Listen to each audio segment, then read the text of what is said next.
नमस्कार, मैं पंकज प्रसून।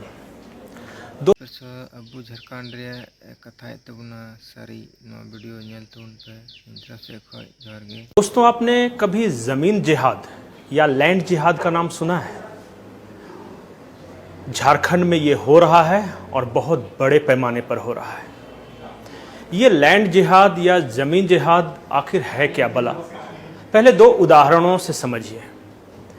रांची से बिल्कुल सटा हुआ एक पंचायत है उत्तरी टुंडुल, और यहाँ की मुखिया है नीलम तिग्गा।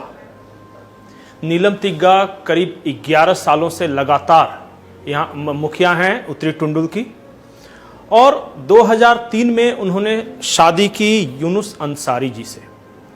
यूनुस अंसारी जिस वक्त शादी से पहले एक ऑटो भाड़े पे लेकर चलाता था। उसके बाद जब नीलम तिग्गा से शादी हुई तो ऑटोमेटिक वो उनके मकान का मालिक बन बैठा और उनकी ज़मीन का मालिक बन बैठा। लेकिन सवाल ये नहीं है।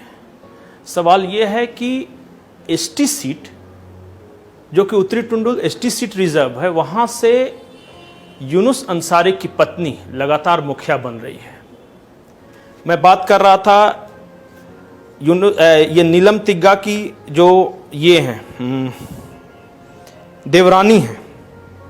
उन्होंने कहा कि नीलम तिग्गा ने अपना सरनेम नहीं बदला, लेकिन वो कभी भी सरना स्थल पे पूजा करने नहीं जाती और वो दोनों वक्त अपने घर में नमाज पढ़ती हैं। इसी तरह के और मामले जब आप रांची से थोड़ी दूर इटकी प्रखंड में जाएंगे तो मुश्किल से 3 किलोमीटर होगा। वहाँ पे जब आप मेन रोड से उतरेंगे तो एक कच्चा रास्ता है। वहाँ एक मदरसा चलता है जो कि लड़कियों को शिक्षा देता है। आप मदरसे से बगल से जब गांव में जाइएगा तो एक परवेज अंसारी नामक शख्स हैं। उन्होंने 3 शादियां की हैं।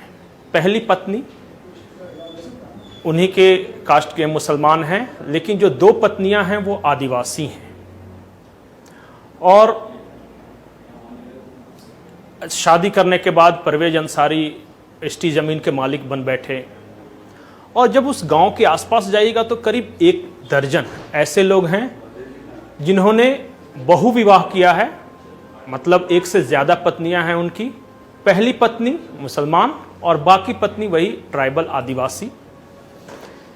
वासवी कीड़ो जी हैं सामाजिक कार्यकर्ता झारखंड की। उन्होंने करीब 20 साल पहले एक स्टडी की थी और उस स्टडी के बारे में उन्होंने कहा था कि रांची में सिर्फ 1000 ऐसे मुसलमान हैं जिन्होंने आदिवासी पत्नियां रखी हैं 1 से अधिक, और वो न सिर्फ एसटी जमीन के मालिक बन बैठे हैं बल्कि वो एसटी रिजर्व जगहों से चुनाव भी लड़ते हैं और अपनी पत्नियों को जिता भी लेते हैं।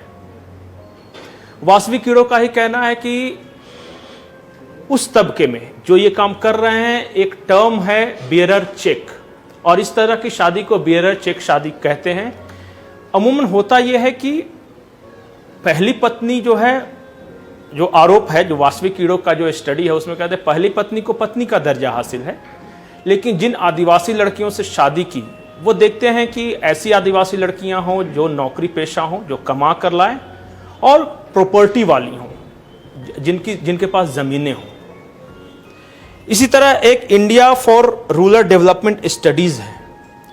उनकी रिपोर्ट बताती है कि जो दूसरी और तीसरी पत्नी है उन्हें कभी भी उनके यहाँ पत्नी का दर्जा हासिल नहीं होता। वो सिर्फ इस्तेमाल की जाती हैं शारीरिक भूख मिटाने के लिए और पैसे के लिए।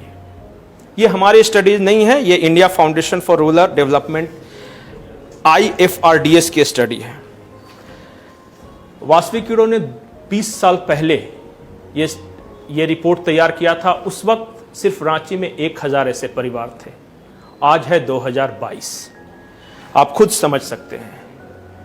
एक और स्टडी बताती है कि सबसे ज़्यादा जो ये बियरर चेक शादियां हैं वो लोहरदगा, गुमला और सिमडेगा जिले में हो रही हैं, और इसकी संख्या बढ़ती जा रही है। और इस वजह से आदिवासी समाज की संस्कृति और उनकी ज़मीनें खतरे में है। वास्तविक कीड़ो कहती हैं कि पता नहीं कहाँ से लोग आते हैं, ये लोग कोई बंगाली बोलता है, कोई बाहर का है, वो आते हैं यहाँ स्थानीय आदिवासी महिलाओं से शादी कर लेते हैं और फिर वो एसटी ज़मीन के मालिक बन जाते हैं। हैरानी की बात यह है कि रांची और आसपास के क्षेत्रों में जहाँ सबसे ज़्यादा इस बियरर चेक, कथित तौर पर बियरर चेक शादी का प्रभाव है, वो है सिमडेगा, गुमला और लोहरदगा। और जो मैंने बताया कि जो India foundation for rural development studies की रिपोर्ट है, वो कहती है कि आदिवासी जो ईसाई बन गए हैं, ईसाई आदिवासी महिलाएं इस तरह की शादियों के ज़्यादा शिकार हो रहे हैं। सामाजिक कार्यकर्ता अशोक भगत कहते हैं कि मुझे हैरानी होती है कि जो बुराई समाज में इतनी तेज़ी से फैल रही है, उस पर आज तक चर्च ने कभी सवाल नहीं उठाए हैं। इसे वो लैंड जिहाद या ज़मीन जिहाद कहते हैं। ये तो हो गई रांची या आसपास की बात। आपने हाल ही में खबर सुनी होगी कि गिरिडीह से सटा हुआ एक जमुआ इलाका है, वहाँ पे एक मोहल्ला है हटिया। वहाँ के करीब 150 हिंदू परिवारों ने अपने मकान, दुकान और ज़मीन के ऊपर एक नोटिस चिपकाया जिसमें कहा कि ज़मीन मकान बिकाऊ है। वो परेशान थे और जब पुलिस ने तहकीकात की तो पता चला कि एक ज़मीन माफिया था जो अल्पसंख्यक समाज का था। वो वहाँ रहने वाले हिंदू लोगों को इसलिए प्रताड़ित करता था कि वो तंग आकर वहाँ से भाग जाएं और वो उनकी ज़मीन पर कब्जा कर उन्हें बेच सके। पाकुड़ हो, साहेबगंज हो, अगर संथाल परगना की बात करें, और जामताड़ा के कुछ इलाके, खासकर नारायणपुर और जो करमाटाड़ है, ये दोनों जगहों पे इस तरह की खबरें लगातार आ रही हैं कि लव जिहाद के बहाने या एसटी ज़मीन पर कब्जा करने के लिहाज से आदिवासी महिलाओं को अपने प्रेम जाल में फंसाकर शादियां हो रही हैं। और बाद में बहुत तकलीफ होती है वैसी लड़कियों की, क्योंकि ऑलरेडी ये लोग शादीशुदा होते हैं, इनकी पत्नियां होती हैं और ये लोग बहु विवाह कर रहे हैं।